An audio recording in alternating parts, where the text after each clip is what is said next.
after our break of Anushka leading a very interesting curated walkthrough of the online exhibition. We would also post, we have all the links on our website. So those of you tuning in, please feel free to go through it and have a look at the website. We would like to thank Premjish Achari, who's joining us along with Anushka here, who would be leading a conversation titled Come Together, Be Together, Work Together, Interrogating Collaborations as a Strategy in Contemporary Art. So if any of you have any questions during the session, please type it into the question and answer box, and we would address them and answer them towards the end of the session. So I would now hand it over to Premjish and Anushka. Okay. Thank you, Keith. Thank you, Anushka. Also, thanks to Serendipity Arts Foundation. Thanks to Premier Art Foundation. Thank you for organizing this. And I'm very fascinated by this collaboration, which is a very crucial effort at this time to bring together a diverse range of practitioners and to discuss about not only what is happening right now, but I think it's very important to continue discussion and like not take a backseat right now and not retreat. We have to continue the discussion. We have to deliberate and also may not arrive at a consensus, may not arrive at a conclusion, but it's good to keep this momentum going on. And as Anushka also said rightly, it is an important moment to introspect. And that phrase, that word which you used was very interesting. I think a civilizational, I think it's something like that. Error. Yeah, the civilizational error, which like Freud will also call that civilization and its discontents in a way. Very, very, very powerful term. And I think it is a right moment to introspect and reassess the systems which we have built. So today my talk is titled as Come Together, Be Together, Work Together, Interrogating Collaboration as a Strategy in Contemporary Art. And the cover image which I have used is from a movie. If I don't know if you have seen it, it's called Office Space. And Office Space is it's a very interesting movie. It has its own sort of cult following and everything, where these three techies kind of collaborate, work together. They come together in order to kind of pull out a heist on their own company because they are laid off from their company. It's a very fascinating movie, and I thought of like using this, and I was also confused whether I should use Ocean's 8, which is also a collaborative effort to pull out a heist. But this one is like a direct attack on the contemporary corporate culture. Because in between the protagonist, the main lead of this movie, this character, he goes on to this bohemian kind of face, and which is really appreciated by the superiors. That he is like being creative, he's flexible, he's bohemian and everything. I think which is what the contemporary capitalist working atmosphere favors. And so it's a fascinating movie to watch, and I thought of like sharing this as an image. Why I call collaboration as a strategy, it's also part of my pedagogic teaching exercise, especially when I teach this course called Art After World War II at Shiv Nadar. Contemporary art has been taught, has been written in various ways, as we know. It has been seen as and written as an attitude. It has also been kind of understood as a temporal, stylistic movement. It has been like assessed in various ways. And one of the approaches which I am using is looking at it as various strategies of being. And collaboration is one of the strategies. Curatorial is another strategy. Institutional critique, decolonizations. These are some of the strategies of being in contemporary art. And collaboration, as we know, it has emerged as one of the most established working methods in contemporary art in the recent times. Though it was a marginalized practice in the early days when it began, but since 90s it has picked up. Very interesting. We will also look at what are those factors which kind of favored collaboration as a practice in the mainstream art practice. But I wanted to start with this quote by Hans Ulrich Obrist, who has very interestingly put that collaboration is the answer, but what is the question? And many times I see collaboration being used, overused, and also used very superficially. And I'll come to that too, because as some of you know that I have initiated a curatorial platform called Future Collaborations, which aims for collaborations again. So why I am critical of certain superficial use of collaborations, I'll come to that. And my kind of overview insights are inspired mainly by four scholars, Maria Lind, Suzanne Lacey, Susie Gablick, and Claire Bishop. These are four important figures in art theory and art history for me, from whose writings are also very important for me, who have written extensively in favor of and also critically about collaborative practices and have kind of unpacked what is collaboration in contemporary art. So, what is uh, why collaboration? This is also very important. Why this interrogation and why collaboration as a strategy? And it reminded me of Paul Gilroy's quote when he was addressing a group of young curators. He said that if young curators are to avoid consistent deja vu or Groundhog Day, that's a reference to the movie Groundhog Day, where again the protagonist kind of lives the same day again and again. They need a reopening of questions of race and representation in curatorial practice. And when I started curating, like I had two phases of curation when I look at my practice. The early phase where I did the same thing which everybody was doing. And then I took a retreat, I backed off, I reassessed my positions. Then I started curating again in 2017, where I desperately wanted to make a paradigm shift or at least make that effort. And it was mainly to kind of avoid this deja vu where exhibitions were becoming a kind of what you call repetitive in a way. Same set of practices, in the sense not art practice, but same set of materializing and realizing an exhibition. That was what going on. That you select a theme, you select a group of artists, you send them a concept note, they will give you something new, put up an exhibition. That was what was going on. It was heavily thematic. It was a thematic selection of artworks, and I wanted to move away from that, break away from that. And when we talk about collaboration, there are different types of collaboration. And as part of future collaborations, there were mainly two types of collaborations which were planned and which were kind of materialized. One was related to a collaboration with the participants, and the second was a collaboration among the participants who were part of this collaborative journey. And when we did our first exhibition in 2017, 16, 17, uh, we did a series of what you call performances, lectures, and there was a lot of coming together, being together, working together in terms of reading, being together, cooking for each other, getting to know each other. So this is what was happening. This what you're seeing is part of that performance art project by, which was initiated by Anupam Saikia, but we were all part of this particular project.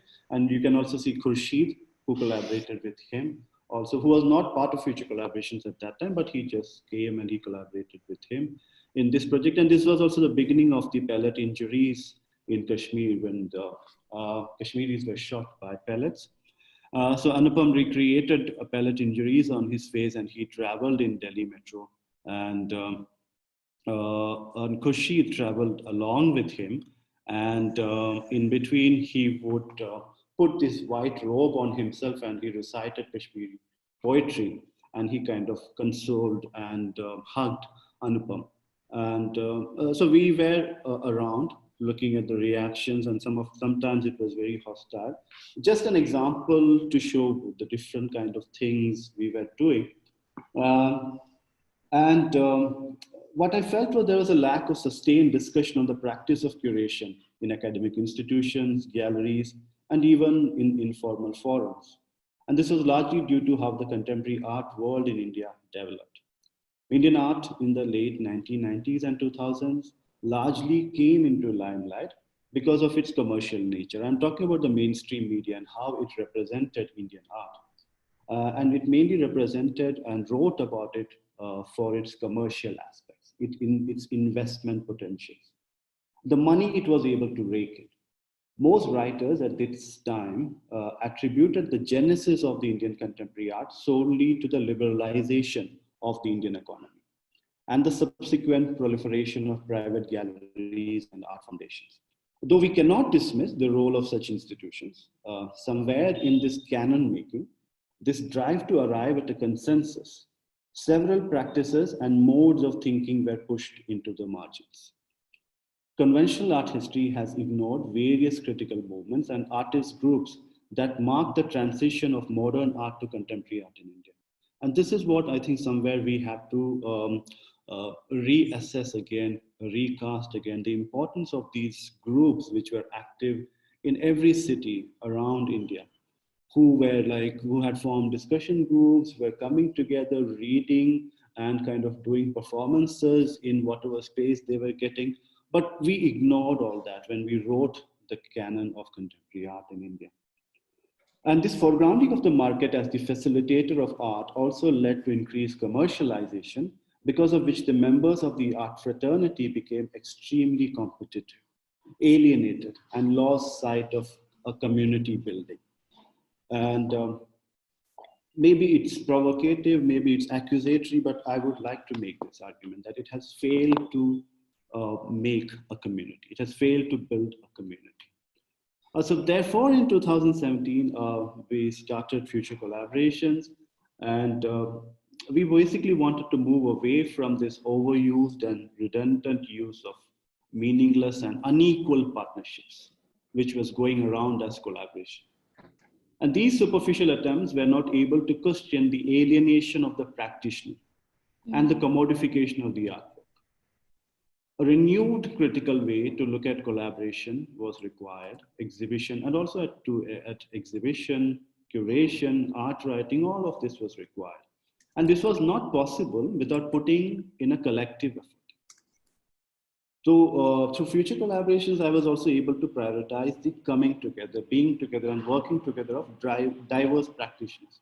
Rather than the final exhibition or a product, we gave importance to this journey.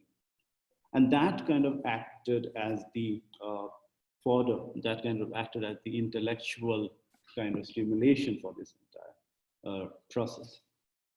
All the agents who were a part of this future collaboration met regularly, read together, discussed, organized public performances, interventions, lectures, talks, and other activities that may or may not translate into a fixed exhibition in the traditional sense. For me, collaboration is not like a jugalbandi. That is what many has understood collaboration as, where like two distinct practitioners attempt to fuse their art. Rather, it is the coming together of diverse practitioners to interact, to discuss, to aid and enrich and enable each other's practice. This is what I understand. This is what I was trying to foreground. And also, when I talk about collaboration with the audience, this is the second important part where first, why this collaboration with the audience? Again, there are a lot of interactive participatory practices which are going on. And again, there is a proliferation of such practices. We know that. And what again gets bracketed under the social practices. There's a range of practices which are there. So my attempt was to again develop a critique against these passive and hollow gestures that have become the norm in the name of community-oriented practices. And secondly, also to propose a paradigm shift. Social practices that involve collaboration have received particular attention in contemporary art practice and theory. The social practice engage with audience or community, they often use the audience or the community to complete the artwork in a predetermined way. And this is one important criticism which the social practice faces, and this has also been raised by Hal Foster too, that it puts also the artwork and the burden on artwork and also on the audience to complete the artwork, which they never asked for. They never wanted to share that burden. You're going there and you're imposing this burden on them. Artists frequently impose their own artistic and political agendas without actually arriving at a shared understanding of such in the process of collaboration. So, such attempts have also failed to redefine notions of a socially active, just, and equal community. So, when I involve the audience or a community, this is again an aspiration. This is what I want to do and I'm attempting to do. First of all, I do not want to speak on behalf of anyone or speak for them or take their speech and then speak for them. The marginalized and the oppressed can speak for themselves. We have to agree on this particular point. I want to develop an equal platform that benefits everyone involved. No one should be a passive, unacknowledged spectator. We all must become active agents who shape positions and formulate collective strategies. This is essential if we are to seriously challenge the power dynamics in our society and transform interpersonal relationships. And central to this task is to reinstate the original function of the curator, which many of us discuss, many of us are kind of doing it in our own practice also, which is the origin of the word curator means curare, which is to take care of or also to heal. And historically, curation was an activity which is limited to the confines of the museums or galleries, where the curator took care of objects in the collection. And it's only very recently that there has been a shift where curators started taking care of the people from from objects to subjects. And curators have begun to challenge the dogma and expand the field to heal and take care of communities. So my practice is a part of this change that we are slowly witnessing. And this is where kind of an introductory remark about what I am doing, my interest in collaboration. And this was the first exhibition which we put together as a collaboration called Inquiries on the Contemporary with Aditi, Anupam, Ajay Sharma, Bala Gopalan, Murari Jha, Vishnu Prasad, Nikita Maheshwari. And I'm thankful to all of them. I hope they are here. So collaboration, as we know, has been also known by various names, as Maria Lynn points out. It's called as artist groups, circles, associations, networks, constellations, partnerships, alliances, coalitions, contexts, teamwork. These are some of the terms and notions that have been buzzing around in the art world for the last 2 decades. And so there are few important things when we are when we are collaborating, which we have to remember that what Maria Lynn points out is that what role does artistic agency play in these developments, in these collaborations? To what degree can collaborative practices claim agency through a certain level of opacity in relation to the cult of the individual? And the cult of the individual, as all of you know, is something which was celebrated, what we call in modernity, in modernism. This romantic idea of the artist against the society, against the community, alienated and isolated and working alone in the studio, which is also a cultural myth, which was shattered by the feminist art historian and feminists. And when we are using collaboration, is it also leading to certain kind of instrumentalization? What kind of instrumentalization is affecting this mode of cultural production? How collaboration can reproduce capitalist modes of working itself? Something which we have to think about. And finally, how can artistic agency be reformulated under this current neoliberalized working conditions, where these practices, also collaborative strategies, also mimic, and it's vice versa, how they are mimicking each other. And if you have also like friends, and you must be knowing like the way corporate environment functions, like with group discussions, group activities, teams coming together, brainstorming, and also the fascinating tales we hear about Google's working environment, which is like a hippie-like environment where you actually don't work, you just play games, you sleep, you nap, you live a bohemian life. People, we hear that they don't want to go home, they just want to stay in Google Office. So, what are these relations? How are they bridged? How are they connected? This is something which is very important for us to discuss. Uh, and as part of this talk, there are certain problems, central problems, which we have to kind of discuss today. And some of them had already been discussed in your session. And I just want to expand on them and also elaborate on them. One important issue which I feel which is very important is that the figure of citizen has been eclipsed by that of consumer. This is a significant problem which we are seeing in the contemporary times, that the figure of citizen has been totally overshadowed by that of the consumer, where this consumer figure has become the kind of symptomatic figure of our times. And all the other figures, the refugee, the homeless, the prisoner, the HIV patient, the addict, the squatter, the internally displaced, the racial other, the religious other, the caste other, all has been eclipsed, all have become eclipsed by this consumer figure. And this dominance of this idea of consumer or user in democracy is something which is very scary for me. And I think we have to again kind of interrogate this position. And for this majority, which we have talked about, all these refugees, citizens, and all, life has become what Agamben has called as the bare life. That they are left without any power, they are left without any political agency, they are left without any political subjectivity. And when we come back to art, art is a privileged discourse. We have to agree to that. Art is a privileged discourse linked historically to political aggression and also personal arrogance in a way. Very egoistic sort of practice which is there. So artists who are concerned with the social and political function of art practice, those who want to those who wish to ethically engage the complexity of social life, they need to do something different. That we all agree. We all have to do something different. But this ethical engagement means both recognizing and also realizing the other subjects, the quote unquote other subjects.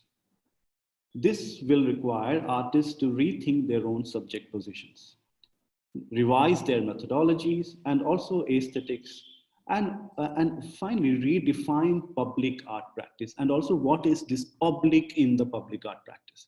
This is again another problem which is very acute in contemporary art, is this taking for granted the term public without any attempt to define what is this public, as if public is a homogeneous entity, or you are buying into that homogeneous idea of the public. So again, it's a crucial moment to interrogate what is this idea of public in the public art practice. And also in contrast to the shock and estrangement which the avant-garde practiced. The project of ethical resistance or the aesthetics of resistance which we have to build both requires and produces an acceptance of each individual's particular subjective perspective. And it's not an easy task. This is a complicated task. And most of the practices which I am inspired by, they generally have accepted notions of community, and there is what you call at the heart of these practices, there is an attempt to kind of revive the collective spirit and to kind of make an active intervention in the community with the participation of the community. And also finally, the generally accepted notions of community. This is again another important problem. The way we have understood community has also changed. It has become less socially responsible, less caring, there is less bonding, and to a degree less dissolved. This idea of community has been dissolved over these years. And we are witnessing the kind of the crisis which is going on, the kind of apathy we are maintaining against the victims. It is very evident right now, the way our community has become, what has become right now. Starting with one important practice, an art group from Austria, which is again very influential on my practice and my ideas of collaboration, is Klauser, a group of women artists from Vienna who kind of came together and did this project in Glasgow. So you should look at this interesting project by them, where they went and they identified Glasgow, because Glasgow was experiencing a great level of unemployment at this time historically, and many of the entrepreneurs had left the town, and that means that people who were forced to stay back were the economically poor ones, and also the black communities who had to stay back because they did not have any chance to move. So Klauser went there and they realized they had series of interaction with the local community and the women, and they realized that one of the important things which they could do is to generate employment through entrepreneurship and to enable these women. And they worked closely with a group of women, and they developed this project where these women were trained to kind of make these dine out packages, food items, which all because it was also helpful for the working class uh, men and women, because they could just pick these things up for a nominal price and go to their work without like, getting worried about cooking and all. That saved a lot of time for them. But throughout this process, this group of women were introduced to experts from business, experts from design, and a lot of different fields in order to kind of enable them to start their own venture. And Klauser facilitated that.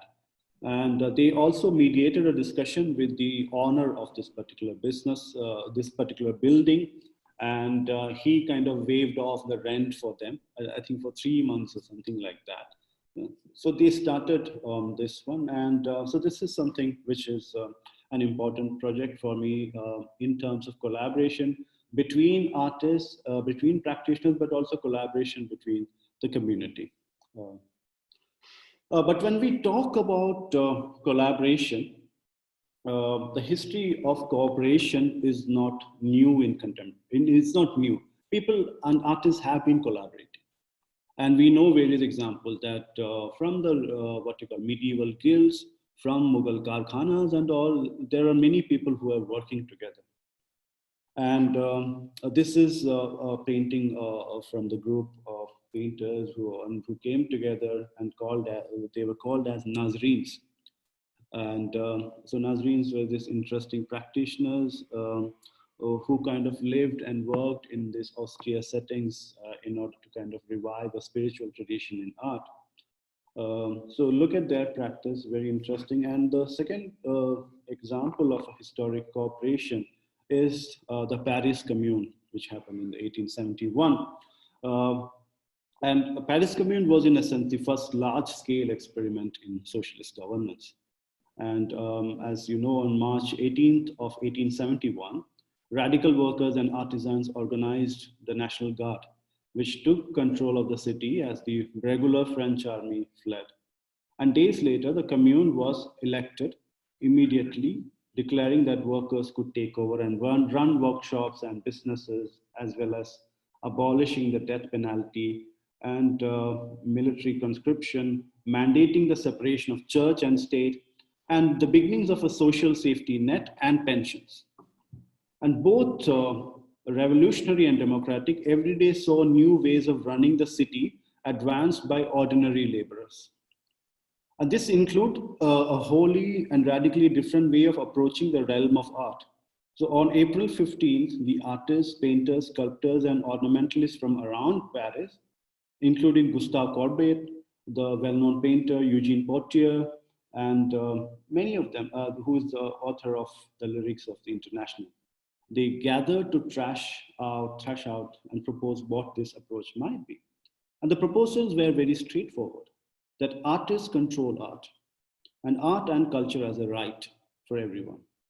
And above all, they questioned why art was almost exclusively to be enjoyed by the state and the well off. It is a right of everybody. And the federation founded by these artists insisted that everyone had the right to live and work amidst beauty. And when we're discussing about problems, Susie Gablik also says that we live so much in an ethos of competitiveness, which keeps us bound to individualistic modes of thought and directed toward the making of products that most of us in the capitalist world have never had an experience of true community.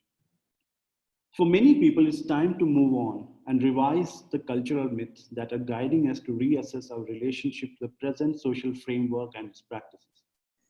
So the institutional models based on product development and career achievement echo the stereotypical ideals that have been internalized so much of our culture. Individualism and freedom were the great modernist buzzwords, but they are hardly the most creative response to our planet's immediate needs, which now demand complex and sensitive forms of interaction and linking. And art that is rooted in a listening, and this is what she proposes, that we need a connective aesthetics. And she says that art which is rooted in a listening self rather than in a disembodied I, that from visual to audio, in the sense like from visual to hearing, or from seeing to hearing and listening. So this isolation, it kind of subverts this isolationist thinking, which is kind of dominant in our culture. And it focuses not so much on the individuals, but on the way they interact with each other. That is what she says. So most of the collaborations which we see is basically, it's configured to challenge individualism and also to reconfigure artistic identity, authorship, and sometimes it's also a pragmatic choice in order to share resources, in order to share equipments, and also share experiences. So there's already these things which are happening, and people are collaborating, and there are those are intentional. There are clear intentions behind these collaborations. So this coming together, being together, working together, it also has to be interrogated in the changing understanding of community and also of work. The idea of work is getting changed, and that is what again we are reading a lot in these days, that the idea of work from home, or like flexible working, and also millions of people losing their jobs, and an uncertain future which is going to haunt them, which is going to haunt all of us. The changing nature of work is something which is kind of dominant in our cultural economic imagination. And so this idea of collaboration also has to be interrogated and studied in this context, but also in the context of how communities are changing. Right? The idea of community is also getting revised at this particular time, and it has just always been getting revised. So, but I am not touching upon like various theoretical ideas of how communities are getting kind of redefined. But it will be good if you could read Jean-Luc Nancy's The Inoperative Community, and how he argues that, that the idea of community has dissolved. Multitude, again, it came up in the last discussion, the notion of multitude as an effective category which replaces the idea of people, and also the idea of population. So, which is mainly proposed by Michael Hart and Antonio Negri. So it is also a very important idea. Compared to the people, multitude is plural and multiple. And it is a set of singularities in which each social subject maintains its difference. So it can be compared with the individual as a part of the people, when the individual must deny his or her difference in order to form a people. And that's the problem, that the individual has to kind of erase their difference, you know, and kind of arrive at a consensus to form, to become the people. And that is where multitude comes in. So unlike the mass or the mob, multitude is not fragmented and disconnected, but consists of active social subjects who can act together. And multitude is a concept that can encompass all important group parameters: class, gender, ethnicity, sexual preference, and everything. So that particular idea of community, which is very important for us to look at. And again, when we look at examples of collaboration outside art, interdisciplinarity is a collaborative effort that way. And where old borders are transgressed, different disciplines come together, meet and work, and at best fertilize each other, enable each other. And this ivory tower has become somewhat lower and even disappeared altogether, for example, because of cultural studies, which is an interdisciplinary um, uh, kind of product, interdisciplinary endeavor, which has made it possible for all of us to kind of engage with popular culture as much as with high literature and art cinemas, but also to see 2012 Marvel's Avengers and everything. It has erased and blurred those kind of hierarchical differences and everything. And also to look at art theory studies of historical paintings, but also look at comic books and all that stuff. And when we also talk about collaboration, most of the collaborative efforts resonate what happened in the social movements of the 90s. So movements such as Reclaim the Streets, which happened in London, and many protest movements of the 90s, and these large scale protests which happened in the 90s against these big, giant international monetary funds, World Economics Forums, G8 meetings, and all that. And also the big protests which happened during the Iraq War, where large number of people protested for US to withdraw from Iraq. And also what we saw recently, the Artists Unite collaboration, where again, people came together, artists came together, and all they collaborated and worked and created a cultural response, a creative response against hatred. And also what we witnessed in the Shaheen Bagh also, where all these young artists and all came together, not only to create paintings, but also create a creative cultural response by also creating reading rooms, creating studios and all, and be there with the community. So a lot of the collaborative practices which we see, it has a desire for activism. And when we talk about the art field today, and ever since these kind of the social movements cropped up in London and different parts of the world in the 90s, they claim a common ownership of the public space. And they do that through these festival-like happenings, which blocked traffic, both individual and collective actions in urban spaces. All of them have similar characteristics. And on-site actions, also against corporate ownerships and all these giants which I talked about earlier, is very important for these kind of collaborations. So this is one example of that, and also various other formations which we know. This one, which is called the open source technology, which was pioneered by Harrison Owen in 1980. Open source technology is again a flexible conference. So you just say that there is a conference. You do not tell, you do not announce what kind of themes and topics will be discussed. So as you will go there and you register your name, you share your expertise and what you would like to speak and what you would also like to listen. And based on that, there will be a consensus, and then the speakers will speak based on the demand of the kind of crowd which has come there. And it will go on like that. So it's a democratic platform, but it's also very chaotic platform that way. You do not know what is going to happen. And at the end of these sessions, a feedback is taken from all the participants, and then it kind of goes into the learning exercise of how to do it better every time. So why I'm showing you all these examples is because art and the way art functions and art processes functions, it is part of the same socio-economic culture. It is not separate from that. And its participation in the production and the reproduction of the, say, the working conditions of that particular mode of production has to be taken seriously. We cannot have this kind of naive romantic idea that art is separate and art creation is something totally separate from the world. And and one example which I gave again, which I talked about in my synopsis, is also that these ideas of collaboration, flexibility, creativity, and this bohemian figure has been embraced by capitalist modes of working itself.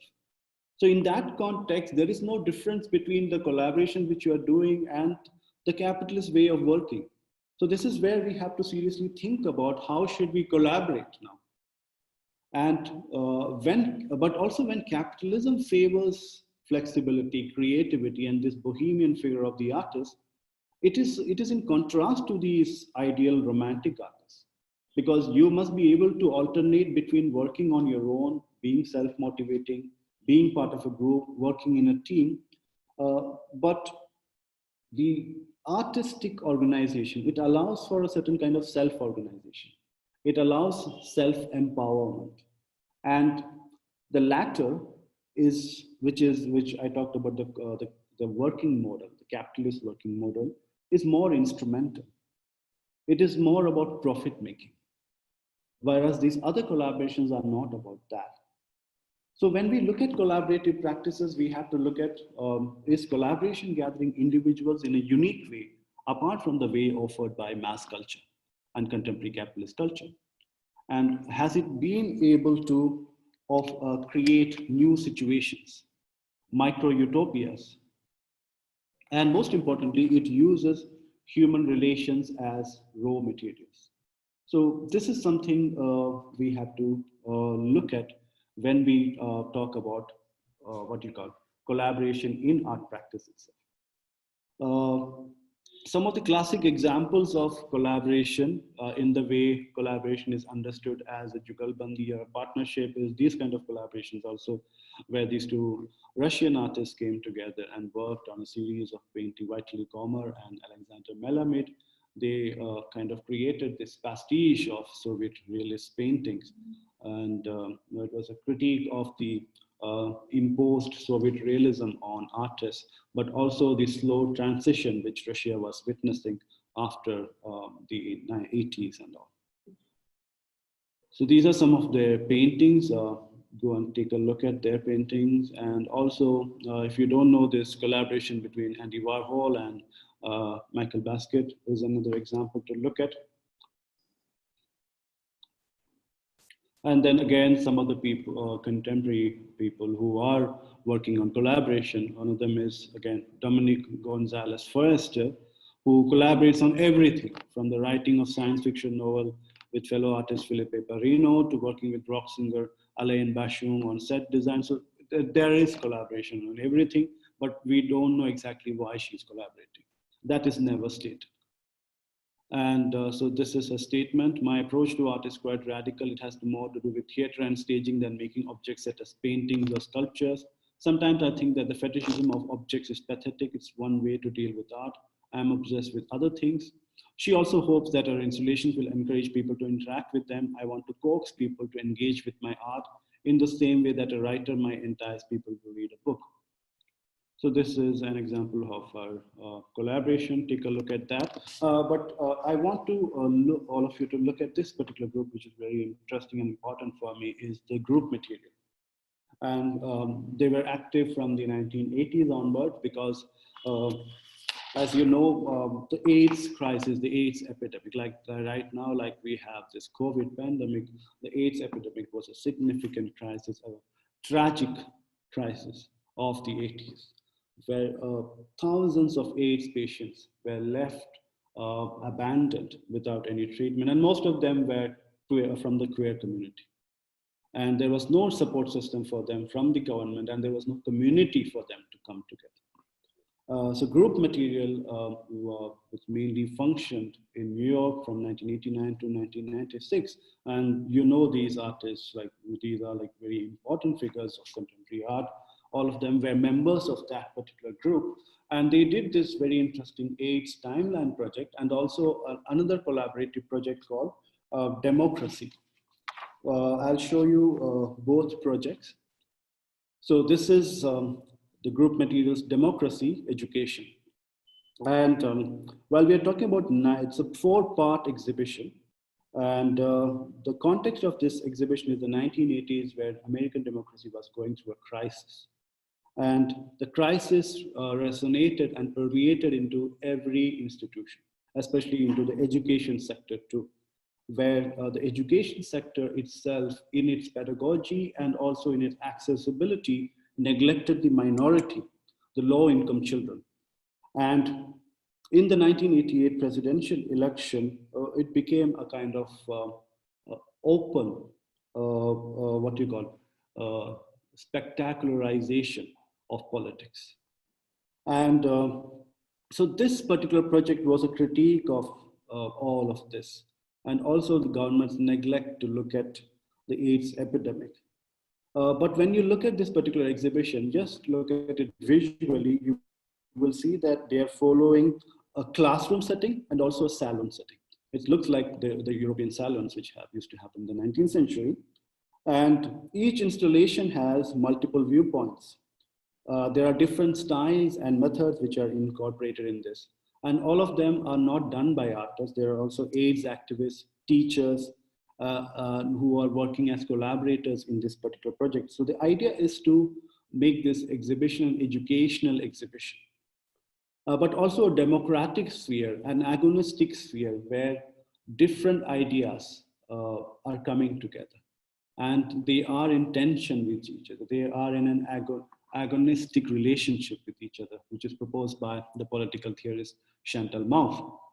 So this is what collaborations should be also. It should not be about, it should not be like a forced marriage, okay, let's come together. Or it should not be like a blind date. It's becoming, there's too much of commonality which is going on right now. There's too much of prescription which is going on right now. And in Mauve's way, what we need is not a consensus right now, but we need to clearly establish differences and say that, okay, this is what I believe in, this is what I believe in as adversaries, not as enemies. There is a difference between collaborating as adversary, and enemies will never anyway collaborate, but it is important to be adversaries to each other. Because with adversaries, what happens is that you share a common ground, and but you disagree with them on the meanings and implementations of basic principles of this common ground. And these disagreements cannot be resolved through deliberation and rational discussion, and all, like which the consensus political parties talk about, that everything can be resolved. It is not easy. That is why the right wing also hates democracy, because they believe that democracy will never arrive at a conclusion. And that is exactly the point of democracy, to not arrive at a conclusion, but to give everybody a chance to speak. And collaborations should be about that. Collaborations should not be easy. It should not be about coming together and creating these easy works. So some of the examples from this exhibition, as you can see, the various models of exhibition, various works which are incorporated into this. And another important work which they did was the AIDS timeline, which is again a very important work in terms of the 1980s politics. And this particular exhibition kind of helped them to form a public opinion and a public support for the AIDS victims. And in 1989, Ronald Reagan, who was the president of US at that time, he gave his first public speech on AIDS epidemic. Till then, it was never addressed officially. There were no funds directed by the government institutions. They were left to fend off their own. So the AIDS timeline, which you see, it reconstructs the history of AIDS in the web of culture and political relations. And again, there is a diversity of materials. They are not using historical materials or artworks as such. They are making this timeline by bringing together materials from popular culture and mass media. That's what they are doing, and also reports by activists, and also different sort of materials which are there, which are brought together. So another important work, but I want to quickly point out a response by Tim Rollins, who was part of this particular group and has led many interesting collaborations. So he said in this particular essay that this was work that actually transformed the situation. That was the impetus for the work. This was political art that was not about politics, not about representation or reportage, but about dialogue and made in concert with the community. And Tim Rollins is again an important figure. We'll come to him quickly. But another important group was Grand Fury. It was again an AIDS activist artist collective, which again functioned during the same time. And very interestingly, they used what you call campaigns as an effective strategy by coming together. And uh, these are some of their works. You can see that. And they kind of used and appropriated a commercial language, which was part of the American kind of advertisement culture and all of that particular time. So they appropriated that, and this was the kind of signature feature of all the artists who were involved in that particular group. And so as you can see, like all this had a campaign-like approach to it. I just want you to read the quote.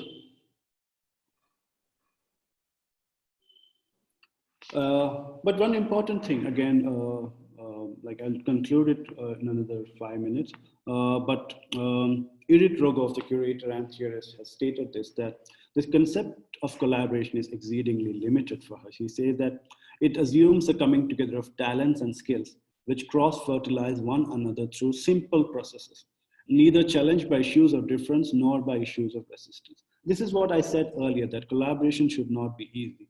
And that is why we need an agonistic politics.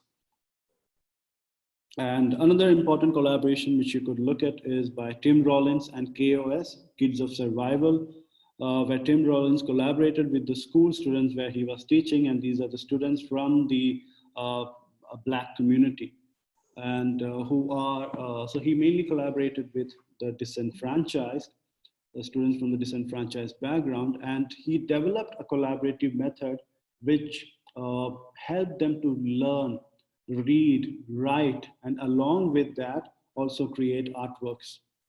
And it is a collaboration which continued till Tim Rollins died. Till, as you can see, they're growing up now, like different stages of their life. Sorry for this. Yeah, and then these are the, what you call the typical participatory examples by Rirkett and all, which is there. So when we look at collaboration, there are 4 types of collaboration and 4 distinct methods of collaboration which are used. One is working with others. The second is interactive activities. The third is collective action.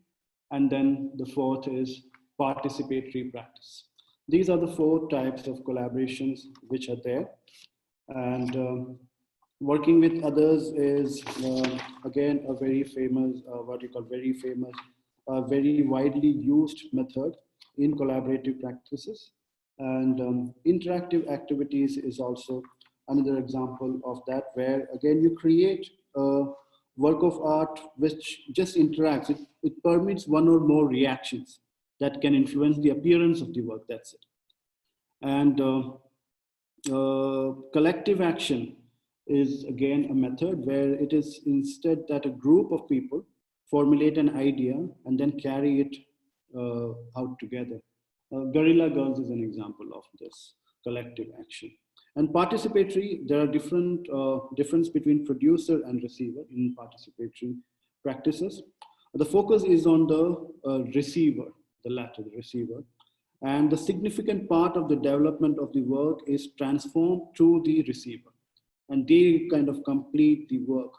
And Rirkett, Adrian Piper, and all are the best examples of these kind of practices.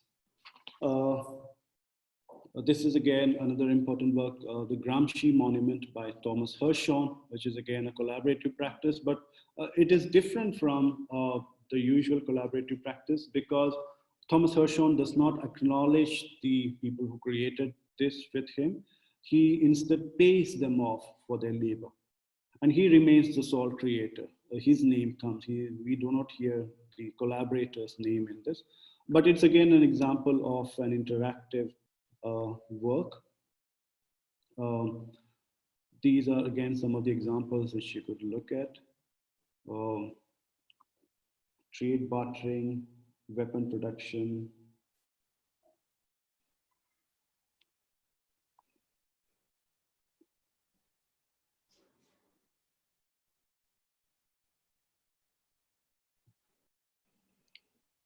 This is the Open Public Library by Michael Clegg and Martin Gutman, where they establish this public libraries in the community and where they collected books door to door, and people could borrow books and then also keep books and return them. So it's maintained through a collective responsibility.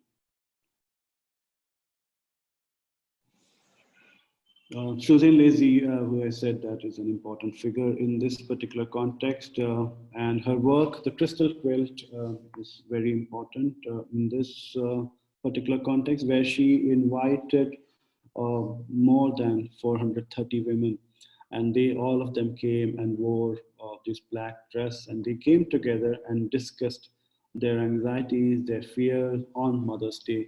And so it kind of, again, connecting it with the idea of connective aesthetics to kind of listen and share rather than creating something visual. Prisoners is a work which all of you should look at, by Jonathan Borowski and Gary Glassman, where they interviewed a group of prisoners. And in US context and all, if you know that the prison industrial complex is a huge problem there, which is kind of written a lot by Angela Davis, that how the Black community is always, or they occupy the US prisons a lot in order to kind of churn out the profit for the prison industrial complex too. So look at this particular work. And also Merle Liederman Ukele's Touch Sanitation performance, where she, I think she interacted with more than 800, or I don't know the exact number, but it's a huge number of sanitation workers in New York. She went and met them personally and told them that, told them thank you for making NYC alive. And again, as you know, in the Indian context and also in the US context, most of these sanitation workers are blacks, and in the Indian context, they are the Dalits, and they are again the marginalized communities who does this sort of work. So through this project, she was able to highlight their issues. But I again feel that it is not what we call, it is a very convenient reconciliation, where you go, where you meet them, you shake their hand and say thank you, and as if the entire problem is solved.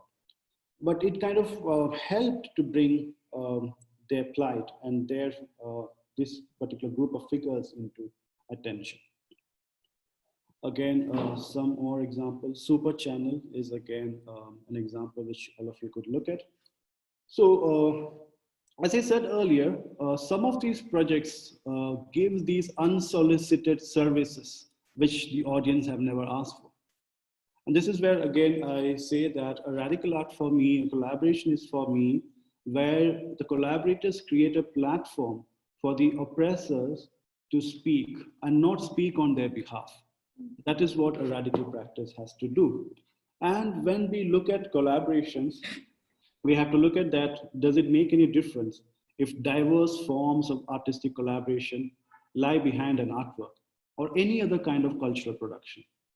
Is collaboration inherently a better method which produces better results? This is something we all have to think about. And but what collaboration does is also very interesting, because it does something which otherwise would not have taken place, which we are usually not allowed to do. And it simply has to make possible that which otherwise is impossible. That is what the beauty of collaborations are also. And to just end today by quoting again Susie Gablick and her idea of connective aesthetics, it's important to see our interdependence and interconnectedness. This is the feminist perspective and the feminine perspective that she kind of talks about. This interdependence and this interconnectedness is what is missing from not only from art, but also from the scientific thinking, policy making, aesthetic philosophy, and which has been based on traditions of separation and heroic independence. That is what the cultural myth of aesthetic philosophy is, that you have to be isolated and you have to be a male romantic or in the masculine romantic antisocial artist. So we have to move away from that. So in which the artists or the artistic community or the individual, they kind of view the other people and the world as alien forces. And that's what you're fighting against. There is this, what you call antagonistic relationship with the society. And you are the isolated individual who is antisocial individual who is fighting against all this. So the politics of connective aesthetics is very different. It is oriented toward the achievement of shared understandings and the essential intertwining of self and other, self and society. Thank you. Thank you so much, Premjish, for bringing together all these different ideas around collaboration and talking about it so in depth, because I feel like in our context, we don't talk about collaboration enough. We are short on time. And I mean, this, as you know, this is in close conversation with my research as well. So there are lots of notes, many questions, but I'll narrow it down to two, and I'll ask them together so that you can, prioritize as you feel is relevant. So one is, you briefly referred to authorship, but when we talk about art practice in relation to a capitalist market system, authorship is one of the primary defining aspects around it, right? So how do you see, without authorship, even within collaborative practices, what is your position around authorship and its relationship with capital and the market, especially in a context where there isn't that much guaranteed sustainability for collaborative practices, with little patronage, almost no philanthropy, no state support, few institutions. So how do you locate this in our current context? That's one question, and which would be helpful for all of us as practitioners to think about.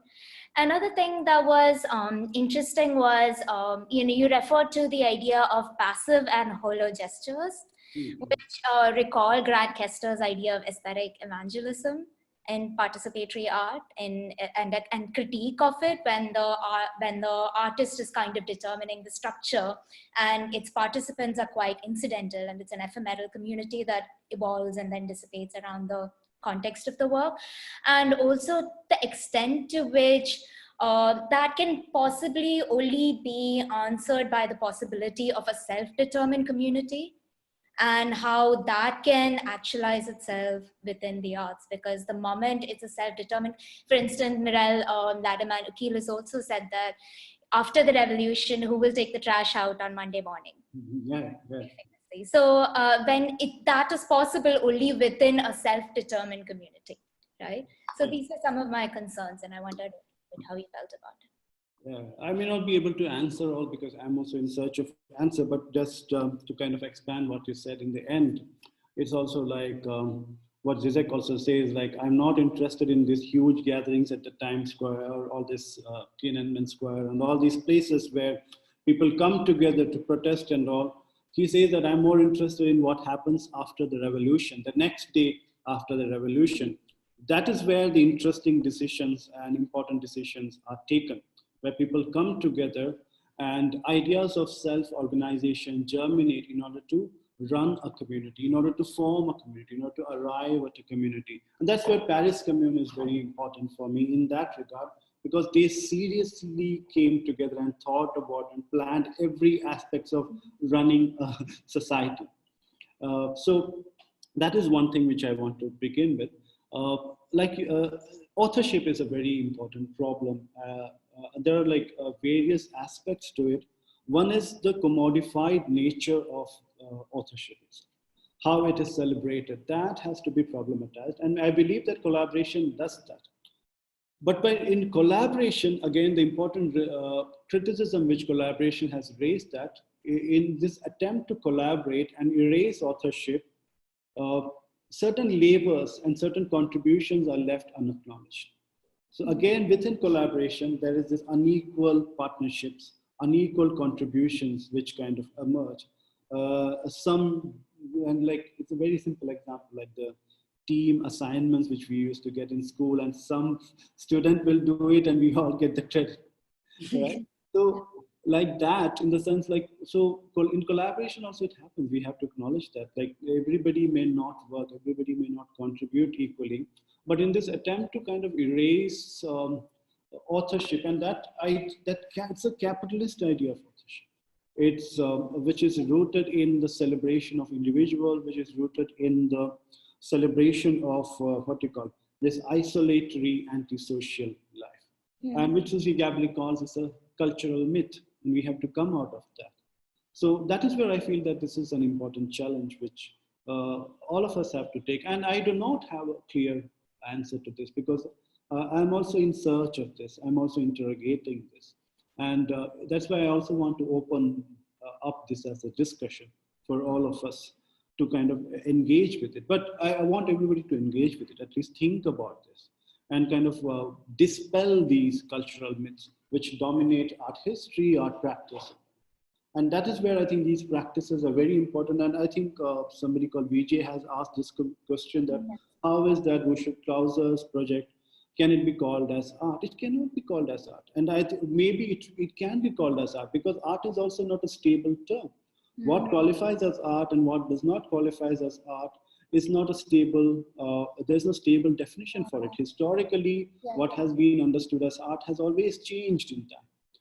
Yeah, I would like to, sorry to interrupt, but then I would say that it's more than it not being stable. There's also a validatory system that is in place that recognizes certain practices as art and certain practices as not art. Because when I started my research work, one of the things that I realized is that there are lots of projects that we in the art world, quote unquote art world, would identify as an artwork, but then the orchestrators of these collaborations and these projects themselves may not necessarily want to identify with the art world, which creates an altogether different category.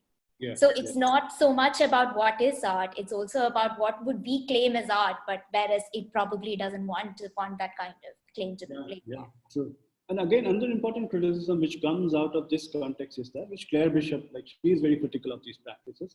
And she says that and also my students also ask, sir, ये तो government भी कर सकती है, this kind of things. So what is the difference between a government project and an art project like this? So, and this has also been used by the Labour Party also very effectively in order to conceal certain issues and also withdraw from their responsibility.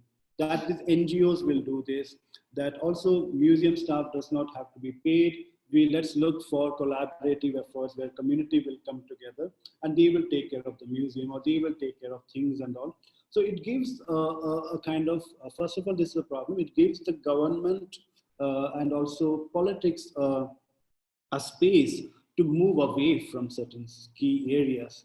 But also, while these practices replicate a policy making, a certain sort of activism in it, Claire Bishop's argument is that how do we assess this? Do we only get to assess it through the category of ethics? What about aesthetics? What is aesthetics in that project, Busher Clauser's project? So aesthetics take a back seat in this particular project. And that is why for her, Thomas Hirschhorn's project is very important, because it may not be ethical in the way he handled the workers and the collaborators, but there is an aesthetics of resistance which he's trying to produce. So I think we should also open this up to these kind of discussions, and that is very important for me. And I think Vijay has also asked about the 4 writers which I've been inspired by. One is Maria Lind, Susan Lacy, Lacy, Susie Gablick, and Claire Bishop. These are the 4 writers which I've said. Anything else? There's another question which is quite interesting. What definition of an artwork is this moving towards? Yeah, that's what I said. That's what I said. And more than that, for me, what definition of work is this? Yeah. What is work? And this is, again, we have something to reassess, because work for a long time, work has been associated with reward. And this reward mechanism is something which is dominant in contemporary, in capitalist economics and all that. And a lot of efforts which comes from the collaborative side, and also this all these what you call this open source technologies, and these free software and all these things which is operating against and parallel to the capitalist market and all, they function together without what you call this reward as an imperative factor in their modes of working. But also we have to look at platforms like couch surfing and things like that. How does those things function? All of them involves labor, but they are reconfiguring labor and work into a different understanding of work and labor. And I think that is where I think art is also moving. And I think through these processes, art is also trying to challenge the very idea of art, work itself. Another interesting idea is that within a capitalist structure, community is a statistical quantity. It's a quantitative category, which translates to data. And so it's not just necessarily capitalism, but it's also a certain kind of empiricism that is not inwardly critical, but is only outwardly critical.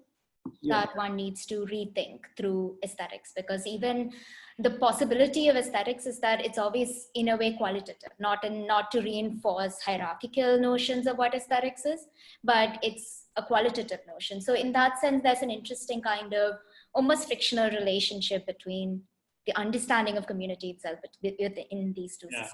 Yeah, true, very true. Arnika has also asked a question. She writes, "Hi, you two. Thanks so much for this session. I just wanted to share a thought on collaboration in India, where artists have often collaborated with communities. In most of these cases, the artist collaborates with social/economic inferiors. The idea of collaboration then becomes unidirectional. The artist is doing something for someone, at the same time appropriating their knowledge, energy, authenticity to give their work a social value. The community becomes a source for the artist to produce." It's very important observation. And that's what I was also saying, that human resources or human relations is used as the raw material for these kind of collaborations. And most of them feed on these kind of unequal relations and these kind of hierarchical relations where you go with a particular agenda, not even initiate a discussion, and you kind of assume that the community needs these things. And that is where I always discourage these practices. And I believe that go there and initiate a communication, at equal communication, and not understand the community, but understand if they need what you are trying to propose. Or then move away, back away from there, or otherwise develop something which the community needs, requires, in collaboration and in partnership with them. I think that would be ideal. That is an ideal collaboration for me. But yes, totally agree. That is the kind of social practice which we witness in India a lot, where again, there is no idea of caste hierarchies, social hierarchies, economic inequalities, and all that. You just go there and also impose certain sort of contemporary forms, which again, the people have no awareness about, no idea about these practices. Yeah.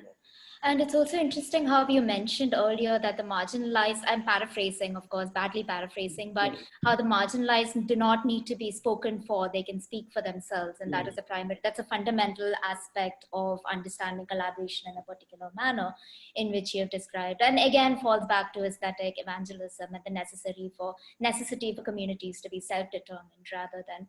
So I feel that when you go from a position of privilege to a community and working with them, in a way, it could also be to look at it positively. It's also a way of moving away from the idea of mass address, which reinforces the logic of nationalisms, in a way towards community address. But a way to do it would be to use privilege to give space rather than speak for. Yes. Totally agree with that. And that's what I think we have to do, that we have to create these platforms. And in collaboration with the community, which they can use to speak for themselves. And we do not have to kind of, in the sense like, we have to facilitate. Again, in our own, in the way we speak, in the way we write, we have to move away from certain terms that we are providing. We have to move away from this kind of what you call patriarchal and patronizing gestures and language. I think the changes in language itself will bring in a lot of change in the attitude in collaborative and social practice itself and all. Absolutely. Because many times, like what we see again is that we are doing a big favor for these communities, these inferior communities, is what we kind of like think about ourselves, what we kind of project ourselves, that is what we do. And we have to move away from this. They never ask for your help. They never ask for your kind of your what you call your privileges, your knowledge. So this is something the Indian art world also has to seriously interrogate. And also they have to seriously interrogate about the meaningless collaborative practices and also meaningless participatory endeavors which they are engaging in. And this is a strong critique I have against the Indian art world also. It is very meaningless. And I think we have to, as I said, we have to rethink our positions very clearly. And the time has come finally. We have to do that. And we have to again do that together. And I think these discussions we have to continue in this platform or somewhere else. This should be an ongoing discussion. And the early Frankfurt School, now the liberal right-wing turn Jürgen Habermas criticizes critical thinking that it only poses problems. It doesn't offer any solutions. So we need communicative theory, but no, we need questions. We need more questions because first of all, we are not allowed to ask questions anymore. Everybody needs answers. Everybody needs solutions. But no, we cannot afford to continue the way we are going. And this pandemic has proven that we cannot afford. Okay, so yeah, let's end now. And yeah, I think that's a good note to end on. okay. Thank you so much, Premjish and Anushka. We would definitely need more sessions to continue the discussion. I'm sorry we're running late on our schedule. I would like to thank our audience also who took out time to tune in. We have wonderful programming for the days ahead. You can find more information on our website and our social media. Thank you once again, Premjish and Anushka. I hope you had a good time. And I'm really sorry for any technical glitches if you were. No, there was nothing. Thank you. Thank you so much. Have a great week. You too. All the best.